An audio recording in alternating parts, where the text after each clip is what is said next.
I regret not asking you to hack into the Abstergo servers while you were there. A couple of well-placed relays and we'd be swimming in information. We have everything we need. Yeah, except the key. We're close. How do you know? I just do. I've been poking around a bit.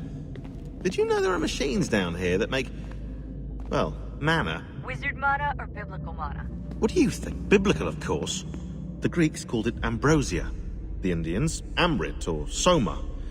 Most cultures around the world refer to a divine food, though I'd say its taste is anything but. You ate something that came out of a 75,000-year-old machine? And I live to tell the tale. So? What did it taste like? Cardboard. Tasted of cardboard. Hardly the stuff of legends, though. I wonder if the first civilization didn't taste differently than we do. Maybe the flavorizer broke. Flavorizer! You've certainly got away with words, Rebecca. Things are getting worse outside. What do you mean? Every day for the past 2 weeks, the sun has been throwing off larger and larger flares.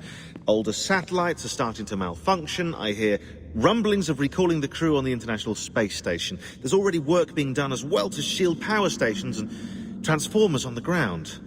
Not that any of it matters. This goes far beyond some brownouts. We all saw what's actually coming. Do you know how it works? Look, I'm no physicist, but it's something to do with the Earth's geomagnetic field. The flares and mass ejections disturb it, which appears to trigger seismic events. I've tried reaching out to people who might know better, but they all insist it's bunk. And I don't blame them. It sounds ridiculous. I wish it was. Best we finish up with Connor.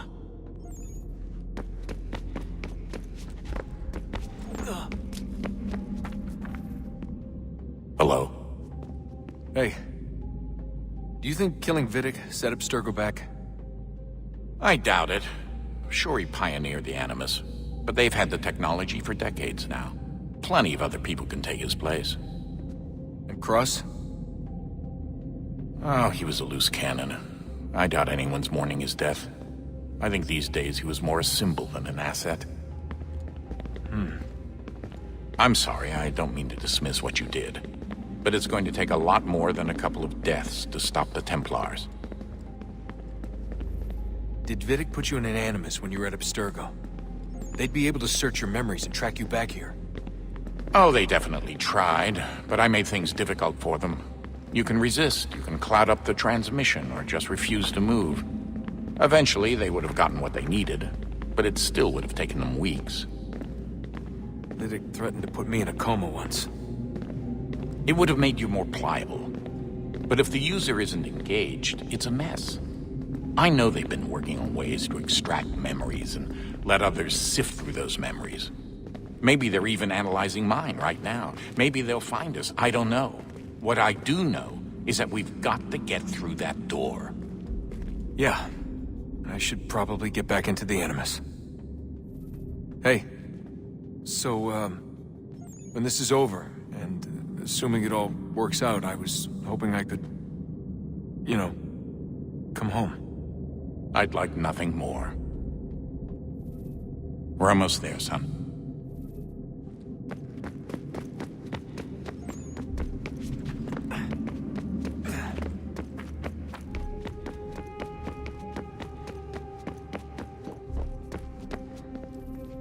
Hey, Desmond, didn't Subject 16's... His name was Clay. Sorry, didn't Clay say Washington was a Templar? No. He indicated that Washington came into contact with an Apple of Eden, but beyond that, it's all speculation. Furthermore, judging from the portrait referenced by Clay, the event occurred much later in Washington's life. Perhaps Connor wasn't even involved. It's very hard to know for sure. We'll just have to wait and see what, if anything, happens. So what was it like being back at Abstergo? I didn't expect to get out of there alive. It's a good thing Cross broke down the way he did. If he wasn't losing his mind, I'd probably be dead. I guess he never really recovered. What do you mean? When he first came to us, he was exhibiting symptoms of the bleeding effect. It was real bad. He'd just go in and out at a moment's notice. No animus required. Got a little violent, too, sometimes. It took a while and a bunch of therapy, but we thought we had it under control. Once he went back over to Abstergo, though, who knows what they did to him. I still worry about that happening to me. He was raised in an Animus, Desmond. There's overexposure, and then there's Daniel. Poor guy. That could never happen to you. We won't let it. Hey, when this is all over, we should take a trip somewhere. Celebratory vacation. Yeah. That sounds nice. Now listen to you. Italy, Brazil, and the United States, all in the span of a few weeks. And you're complaining about not getting out enough? Seriously, Sean? No, not seriously. Are you mad? Trust me, no one wants time off more than I do. Right? Do you have any idea how hard it is to crank those database entries out as fast as I do? The sooner we're done here, the sooner we can take that vacation.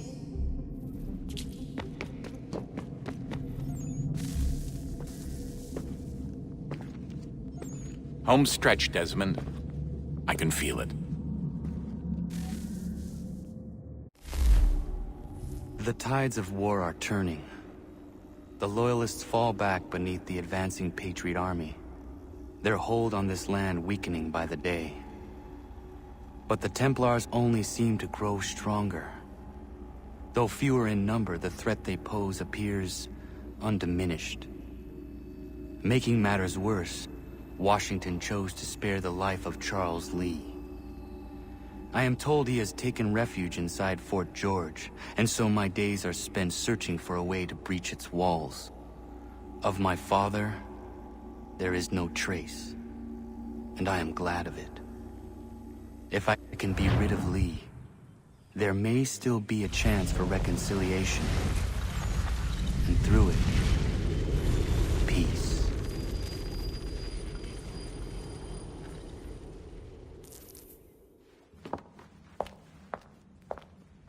Connor, he's asking for you.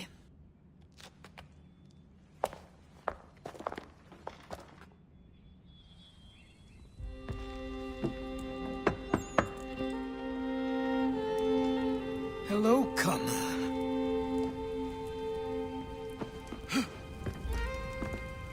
Come now.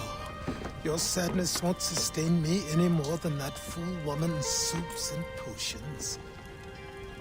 Tell me of your latest exploits. Charles Lee has been exposed, and the Patriots finally rid of him. They march now to secure the remaining cities that this country might finally be free. Then you have won. The land and your people are safe. Yet you seem troubled. Washington spared Lee's life. So long as he lives, all are in danger. The same is true for your father. When you first came to me, you understood what had to be done, swore you'd see it through. If not for the Brotherhood, for your people, and all those threatened by the Templars. But with Lee gone, my father might... Listen to me. You have not come this far to throw it all away over misplaced sentiment. Both men must die. Achilles. There is nothing more to discuss.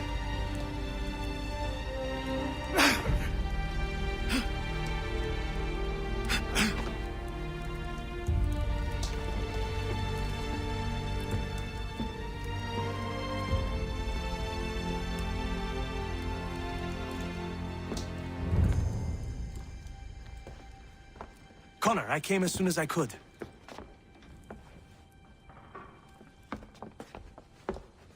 Tell me you bring good news. The Comte de Grasse said yes. You need only join his fleet in Chesapeake Bay and they will serve as required. But what exactly is it you intend? It's better that I show you.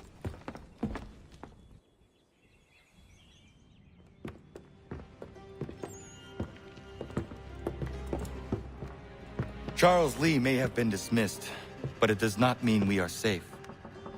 But the commander? The commander underestimates the threat, and no more time can be wasted trying to convince him otherwise. I must do this on my own. Do what exactly? Kill Charles Lee. He hides within Fort George, which is itself surrounded by a militarized district. I cannot hope to infiltrate it directly, so I will go under instead. Incroyable. The tunnels leading to the fort have been filled in. While I secure the Admiral's ships, I need you to clear them for me. And the ships? When signaled, they will bombard the fort. Breaching its walls and creating a distraction, I see. In the chaos, I will slip inside, find Charles Lee, and silence him forever.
Lafayette promised me a fleet beyond compare and a captain without peer. Instead, I find myself greeted by one old ship and a boy in costume.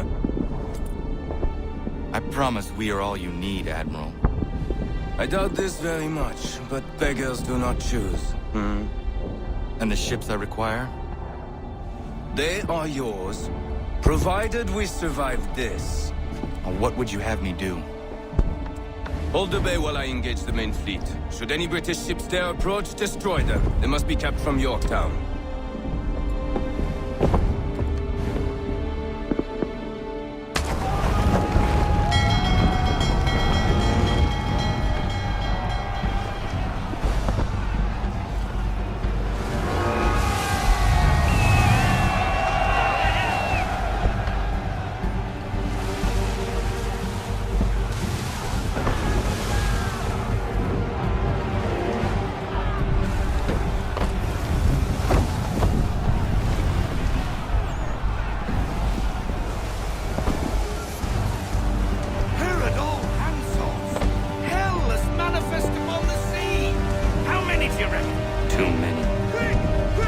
If anyone can hold the line, 'tis us. I only hope the Admiral's quick to return. Enemy